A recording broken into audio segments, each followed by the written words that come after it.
केंद्रीय मंत्री अनुराग ठाकुर हमीरपुर की सड़कों पर युवा छात्रों से रूबरू होते नजर आए। उन्होंने न सिर्फ बच्चों से सामान्य ज्ञान के प्रश्न किए, बल्कि फिट इंडिया मूवमेंट को लेकर भी बच्चों को जागरूक किया। उन्होंने खबरें अभी तक से खास बातचीत की है। सुनिए केंद्रीय मंत्री अनुराग ठाकुर ने क्या कुछ कहा। अनुराग ठाकुर जी हमारे साथ हैं, जो हमीरपुर में सड़कों पर सड़ाप घूम रहे हैं। बच्चों से आप बात करें, क्या चर्चा होगी? मैं जब प्रेस कॉन्फ्रेंस करने आया तब सभी विद्यार्थी यहाँ पर खड़े थे। मैं इनको बाय बोल के गया और जब मैं 1 घंटे बाद वापस आया तब भी यहीं खड़े हैं। तो मेरी उत्सुकता थी कि आखिर ये यहाँ पर क्यों खड़े हैं। तो मैं ये जानने के लिए आया कौन किस क्लास में है, क्या क्या करते हैं, कौन से सब्जेक्ट अच्छे हैं। तो आपको जानकर ये होगा दोनों 6th में हैं और ये दोनों भाई मेरे 7th में हैं। ये 6th में है और इनको साइंस अच्छी लगती है, उसको साइंस के साथ मैथमेटिक्स अच्छा लगता है। उनको इंग्लिश मुश्किल लगती है तो उनको मैथमेटिक्स मुश्किल लगता है। आपको जनरल नॉलेज के क्वेश्चंस भी कर रहे थे बच्चों से अभी। मैं तो वैसे ही पूछ रहा था कि स्पोर्ट्स के लिए टाइम मिलता है कि नहीं मिलता, क्योंकि प्रधानमंत्री मोदी जी कहते हैं फिट इंडिया कैंपेन के लिए फिटनेस का डोज आधा घंटा रोज। तो क्या ये सब अपने लिए आधा आधा घंटा रोज निकालते हैं कि नहीं निकालते हैं? अगर नहीं निकाल पाते तो ऐसी कौन सी मजबूरी है कि पढ़ाई इतना दबाव कैसे है कि स्कूल से आओ, ट्यूशन पर जाओ, वापस आओ तो पेरेंट्स कहते हैं और पढ़ो। तो ये दबाव जो बच्चों के ऊपर है ये नहीं होना चाहिए।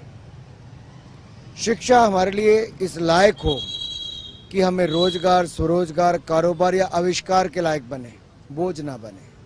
अच्छा, आप किन से बात कर रहे हैं, आपको जानकारी है? हाँ, अनुराग ठाकुर। कौन है अनुराग ठाकुर? धूमल सर के बेटे हैं। मुझे लगता है सबसे अच्छी पहचान यही है। बिल्कुल, इससे अच्छी पहचान क्या होगी? प्रदेश के सबसे लोकप्रिय नेता का बेटा होना है। धूमल सर नेता भी और नेता का बेटा भी है।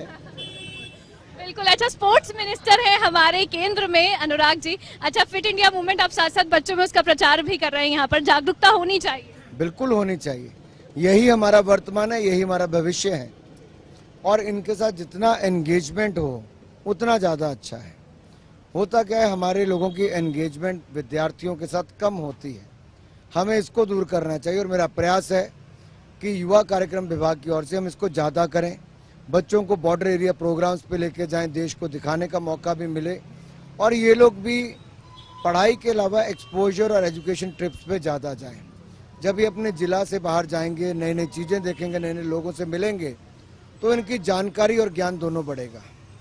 अच्छा, स्पोर्ट्स के लिए बच्चों में, क्योंकि आपने कहा कि ये जागरूकता होनी चाहिए, इसे और फैलाने की कोशिश होगी, क्या कोई प्रोग्राम्स ऐसे स्टार्ट करने की तैयारी है या कोई मूवमेंट ऐसा? हम लोगों ने खेलो इंडिया प्रोग्राम चलाया है। खेलो इंडिया सेंटर्स 1000 देश भर में खोल रहे हैं। खेलो इंडिया एक्रेडिटेड एकेडमी से जहां पर सिलेक्टेड प्लेयर्स को भेजा जाता है। टॉप स्कीम है जहां पर एलीट एथलीट्स को ट्रेन करके देश के लिए मेडल जीतने के लायक बनाया जाता है। खेलो इंडिया यूथ गेम्स है जहां पर कॉलेज के, स्कूलों के विद्यार्थी खेलते हैं और हमारी खेलो इंडिया यूनिवर्सिटी गेम्स है जहां यूनिवर्सिटी के प्लेयर्स खेलते हैं। तो ऐसे बहुत सारे कार्यक्रम हैं जहां खेलों को बढ़ावा दिया जा रहा है। लेकिन हर कोई प्रोफेशनल नहीं हो सकता, लेकिन हर कोई फिटनेस का डोज आधा घंटा रोज जरूर ले सकता है। इससे वो मानसिक और शारीरिक तौर पर स्वस्थ रहेगा। हमें हमारे स्कूलों को और हमारे परिवारों को ये सोच बदलनी बहुत आवश्यक है कि केवल शिक्षा से सब कुछ नहीं होता। अगर आप मानसिक और शारीरिक तौर पर स्वस्थ हो तभी आप अच्छा कर पाएंगे। अगर आप में वो ऊर्जा नहीं है और आप उदास, बुझे मन से काम कर रहे हैं तो आपको कभी आपको उसका कोई फ़ायदा ही नहीं मिल पाएगा, क्योंकि आपका दिल वहाँ नहीं है। Your heart should be there and whatever you like in life you must do that. You must follow your heart whatever it says. बिल्कुल। तो यानी कि फिटनेस बहुत जरूरी है, तभी आप कोई भी काम जिंदगी में आप कर पाएंगे। अगर आप फिट रहेंगे, हेल्दी रहेंगे, इसलिए आधा घंटा रोज आप निकालें। कोई और सर मैसेज आप देना चाहें दर्शकों को? मैं तो यही कहूँगा कि जितने भी पेरेंट्स पूरे देश भर में हैं, बच्चों को इतना जरूर आप बैलेंस बना कर रखें कि पढ़ाई के साथ साथ उनकी अच्छी डाइट भी हो और उनके फिटनेस पर भी ध्यान रखा जाए। हमारे देश के बहुत सारे बच्चे कुपोषण का शिकार हैं। ये केवल गरीब परिवारों के नहीं, ये अच्छे परिवारों के, संपन्न परिवारों के बच्चे भी कुपोषण का शिकार हैं, क्योंकि उनको यही नहीं पता न्यूट्रिशन वैल्यू किस में है, क्या खाना है।